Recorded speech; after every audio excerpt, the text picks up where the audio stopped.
baolinfo.net moo leen di jox ay xibaar yu gaaw te wóor ay journalistes yu xarañ te mën seen liggéey baolinfo.net le portail du Baol sur le web.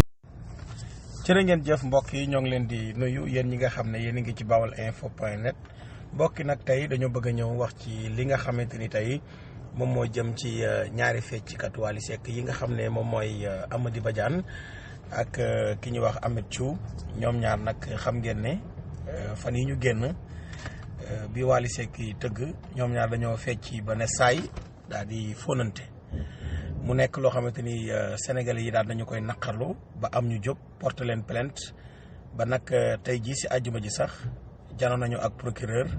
ba mu def leen mandat dépôt maanaam jël leen yóbbu leen ci kaso bi tey jii mooy nekk seen guddi gu njëkk loolu nag ñu si jaajëfal bu baax a baax Mame Makhtar Gueye bu ONG Jamra mi nga xam ne moom moo leen porte plainte wala bokk na si ñi nga xam ne moo leen porte plainte ñuy rafetlu bu baax a baax kon taxawaay boobu nga xamante ni Mame Makhtar Gueye am na ko ndax ñaari fecckat yi loolu ñu def dafa nekk loo xamante ni Sénégalais yi dañ ko daal di ñaawlu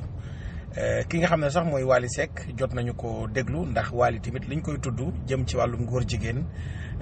bëri na trop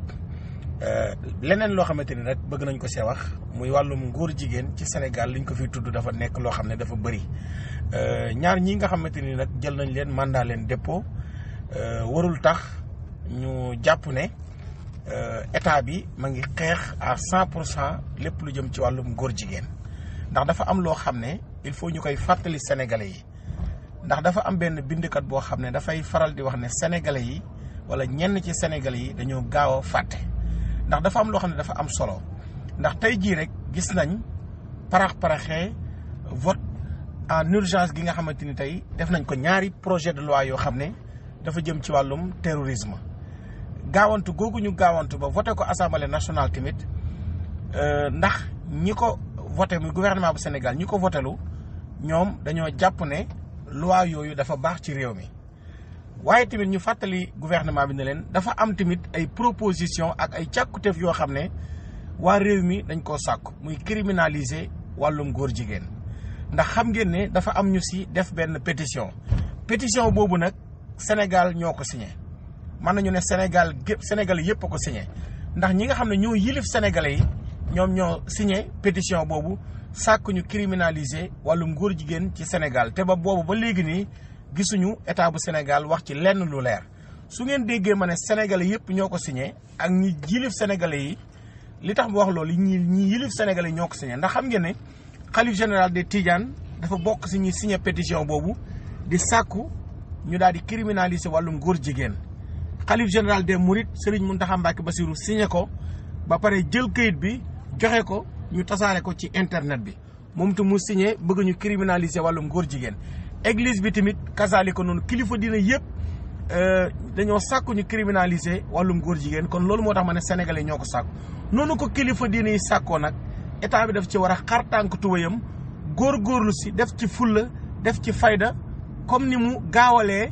loi ñaari projet de loi yi nga xam ne moo jëm ci wàllum gën a taral daan yi jëm ci wàllum terrorisme kon loolu il faut ñu fàttali ko gouvernement bu Sénégal xamal leen na leen kilifa diine yi nekk ci Sénégal yilif ñu ñun ñëpp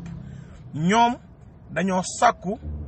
ñu daal di criminaliser wàllum góor jigéen kilifa diine yi nga xam ne bi fi coow li jógee manifestation yi dëkk bi nar a tàkk kilifa diine yi waxoon ba lépp ànd ak dal boobu ñëpp kon xam ne nag ñun nag wax dëgg yàlla Sénégal nekk ñun kilifa diine yi kat mënuñoo ñàkk ci réew mi comme kilifa diine yooyu nag ñoom ñoo am seen càkkutéef loolu gouvernement bu Sénégal war na see taxaw sénégalais yi waruñu koo gaaw a fàtte sénégalais yi dañ si war di insister di ko wax di wax ne état bu Sénégal dafa war a criminaliser li nga xam ne mooy wàllum góor jigéen loi bii nga xamante ni nag ñaari projet de loi yi nga xam ne voté nañ ko tey ci assemblée nationale ñu bari ci opposition bi ak société civile bi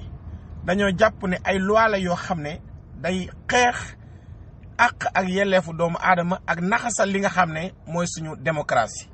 tey déglu naa maître Assane Dioma Ndiaye muy avocat bu ñu respecté avocat boo xam ne ak yelleefu askan wi daf ko yitteel moom gis na ne état bu Sénégal dafa criminaliser li nga xam ne moo jëm ci wàllum marche te nag ku ne am na sañ-sañ marche kon bu ko état bi criminaliser loolee bokk na si liy naxasal sunu démocratie waaye nag li si kanam rawuti bët aw askan ab peuple ak lu mën di am ak lu mën di xew ñoom li ñu bëgg ci réew rek loolu moom mooy am kon mbokk yi lii lañu waxoon ne danañ si ñëw ak yéen jërë ngeen jëf jàmm ak jàmm.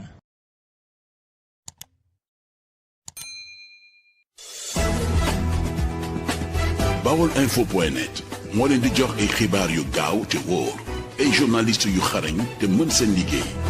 Baolinfo.net, le portail du Baol sur le web.